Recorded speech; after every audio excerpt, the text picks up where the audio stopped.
మాకు ఆత్మగౌరవం లేదా? మేము మీలాక దొరలు కాకపోవచ్చు, కానీ మేము రైతు బిడ్డలమే కదా, మేము గౌరవంగా బతకాలని కోరుకోవడం తప్ప మా ఆడబిడ్డలు వాళ్ళ పిల్లల్ని చదివించుకోవాలనుకోవడం ఏమన్నా నేరమా? ఎందుకు అడ్డుకుంటున్నారు నువ్వు, నీ కొడుకు, నీ అల్లుడు అని నేను అడుగుతున్నా. 12 నెలలు కానీ ప్రభుత్వం అప్పుడే దిగిపోవాలంటున్నాడు. 10 ఏళ్ళ నువ్వు చెయ్యని పనులు మేము చేసినాం కదా, ఏం బాగలేదు పాలన. ఆయన కొడితే గట్టి కొడతాడంట. ఆయన కొడితే ఎంత గట్టి కొడతాడంట అంటే ఇక అది చెప్పనలవి కాదంట. నేను అడగదలుచుకున్న మా సోదరు, అయ్యా ఆయన గట్టి కొట్టడానికి ఫుల్లా ఆఫా? ఏంది గట్టి కొట్టడానికి? ఏం కొడతాడు ఆయన? కొడితే గిడితే ఓ ఫుల్ ఓ ఆఫ్ గట్టి కొట్టగలడు, అంత మించి గట్టి కొట్టేది ఏందుంది? 10 ఏళ్ళు నువ్వు గట్టి కొట్టేటోని ఆయన ఉంటే, నిజంగానే నువ్వు గట్టి కొట్టాలంటే డ్రగ్స్ పార్టీలు ఫామ్ హౌస్లలో చేస్తున్న నీ కొడుకును వంగబెట్టి గట్టి కొట్టు, వానికి బుద్ధి వస్తుంది. ఢిల్లీలో లిక్కర్ దందాలు చేసి తెలంగాణ గౌరవాన్ని తీసిన నీ బిడ్డను దవడ మీద అంగబెట్టి గట్టి కొట్టు. తెలంగాణ పరువు తీసినందుకు గట్టి కొడితే వస్తుంది. కాళేశ్వరం పేరు మీద 1,00,000 కోట్లు మింగిన నీ అల్లుని దవడ మీద అంగబెట్టి కొట్టు గట్టిగా, అప్పుడు వానికి బుద్ధి వస్తుంది, సిగ్గు వస్తుంది. తెలంగాణను ముంచినందుకు గట్టి కొట్టేది ఉంటే నీ ఇంట్లో కొట్టు, వాళ్ళని దారిలో పెట్టు. కాంగ్రెస్ను గట్టి కొడతా అంటే మా కాంగ్రెస్ పార్టీ కార్యకర్తలు ఊరుకుంటారా? రా, ఎంత గట్టి కొడతావో చూద్దాం. పొంకణాల పోసిగానికంట 3 ఎట్లంట 36 దొడ్లంట. వెనకడికి పొంకణాలు చెప్పేటోడు. 10 ఏళ్ళు నువ్వే ఉన్నావు కదనే, 10 ఏళ్ళలో నిన్ను ఇవ్వడం చేయొద్దన్నాడా? ఇవాళ మేము 12 నెలల ఏమి చేయలేదు అంటున్నాడు. నేను అడుగుతున్న ఇక్కడికొచ్చిన మా ఆడబిడ్డల్ని, అక్క 500 రూపాయలకు సిలిండర్ వస్తలేదా?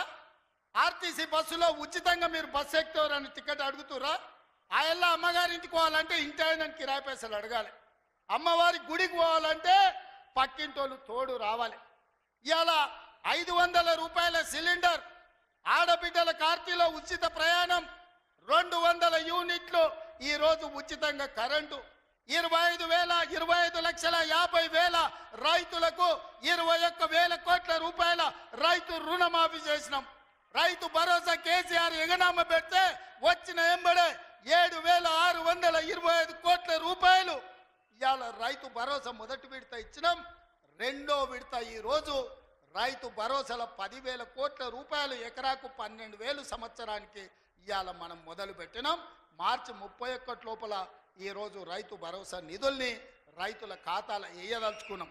నిరుద్యోగ యువకులకు 55,000 ఉద్యోగాలు ఇచ్చినాం. ఇవాళ ఆడబిడ్డలకు, మహిళా సంఘాలకు పాఠశాలలు నిర్వహించుకోనికి అమ్మ ఆదర్శ పాఠశాల ఇచ్చినాం. ఇవాళ పాఠశాల పిల్లలకు బట్టలు కుట్టే పని ఆడబిడ్డలకు ఇచ్చినాం.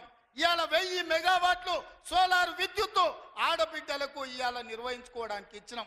ఇవాళ మహిళా సంఘాలకు 600 బస్సులు కొని ఆర్టీసీకి ఇవాళ కిరాయిలకు పెట్టే అవకాశం మా ఆడబిడ్డలకు ఇచ్చినాం. ఈ రకంగా చెప్పుకుంటూ పోతే ఈరోజు కొడంగల్ నారాయణపేట లిఫ్ట్ ఇరిగేషన్ మహబూబ్ నగర్కు తీసుకొచ్చినాం. 5,000 కోట్ల రూపాయలతో కొడంగల్ అభివృద్ధి పనులు, 1000 కోట్లు ఇవాళ నారాయణపేటలో అభివృద్ధి పనులు తీసుకున్నాం. పాలమూరు ప్రాజెక్టు పూర్తి చేయాలని ఇవాళ ముందుకు పోతున్నాం. ఈ రకంగా మేము వచ్చిన తర్వాత ఇంతకుముందే పొంగులేటి శ్రీనివాసరెడ్డి గారి నేతృత్వంలో ఆనాడు ఆగిపోయిన ఇందిరమ్మ ఇల్లు మళ్ళీ ప్రారంభించి నియోజకవర్గానికి 3,500 కాదు, అవసరమైతే 5,000 ఇల్లు ప్రతి నియోజకవర్గానికి 5 లక్షల రూపాయలు పేదవాడు ఇల్లు కట్టుకోవడానికి ఇవాళ ఉచితంగా ఇస్తున్నాం. నువ్వు ఎన్ని డబుల్ బెడ్రూమ్ ఇండ్లు ఇచ్చినావు 10 ఏళ్ళని నేను అడుగుతున్నా. సంవత్సరంలో 5 లక్షల ఇండ్లు మేము ఇస్తాం. ఆనాడు 10 ఏళ్ళ 25 లక్షల ఇందిరమ్మ ఇండ్లు మేము ఇచ్చినాం. నేను అందుకే ఇవాళ టీఆర్ఎస్ వాళ్ళకు ఒక సవాల్ విసురుతున్నా. చిత్తశుద్ధి ఉంటే మీరు రాండి. ఏ ఊర్లో అయితే ఇందిరమ్మ ఇండ్లు ఉంటాయో రేపు సర్పంచ్ ఎన్నికలలో మేము ఓట్లు అడుగుతాం. ఏ ఊర్లో మా ఇందిరమ్మ ఇండ్లు లేవో మేము ఎన్నికల్లో పోటీ చేయం. నువ్వు నీ డబుల్ బెడ్రూమ్ ఇండ్లు ఉన్న ఊర్లలోనే నువ్వు పోటీ చేయాలి. నీకు దమ్ముందా? నేను సూటిగా సవాలు విసురుతున్నా. శ్రీనివాసరెడ్డి గారిని కూడా సవాలు విసరమని చెప్తున్నా. మా దామన్నను కూడా తోడుండమని నేను విజ్ఞప్తి చేస్తున్నా. ఏ ఊర్లో ఇందిరమ్మ ఇండ్లు ఉన్నాయో మేము ఆ ఊర్లోనే పోటీ చేస్తాం. ఏ ఊర్లో డబుల్ బెడ్రూమ్ ఇండ్లు ఉన్నాయో గా ఊర్లోనే బీఆర్ఎస్ వాడు పోటీ చెయ్యాలి. దానికి సిద్ధమైతే మా సవాల్ని స్వీకరించి మాట్లాడు. నువ్వేం చేసినావు, మేమేం చేసినావు ప్రజలకు అర్థమవుతుంది.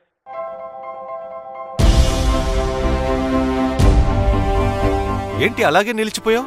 గోల్డ్, డైమండ్, సిల్వర్ రేట్ ఇలా ఉంటే ఇలా నిలిచిపోకుండా ఎలా ఉండేది? మన కంట్రోల్లో లేని దాని గురించి ఫీల్ చెయ్యకు. ప్రజలకు మనం ఏం చేయగలమో ఆలోచించు గురు. తగ్గింపు ధమాకా. అన్ని బంగారు నగలపై లలితవారి మార్కెట్లోనే తక్కువ తరుగులో ఇంకా 1% తగ్గింపు ఇద్దాం. ఓకే, వజ్రాభరణాలకు క్యారెట్కు 5000 రూపీస్ తగ్గింపు ఇద్దాం. హలో, నన్ను మర్చిపోయారే, వెండిలో కూడా తగ్గింపు ఇద్దాం. అంటే ఇది బంగారం, వజ్రం, వెండి తగ్గింపు ధమాకా. మీ లలితలో ధరలు కంపేర్ చెయ్యండి. ఎక్కడ తక్కువో అక్కడే కొనండి.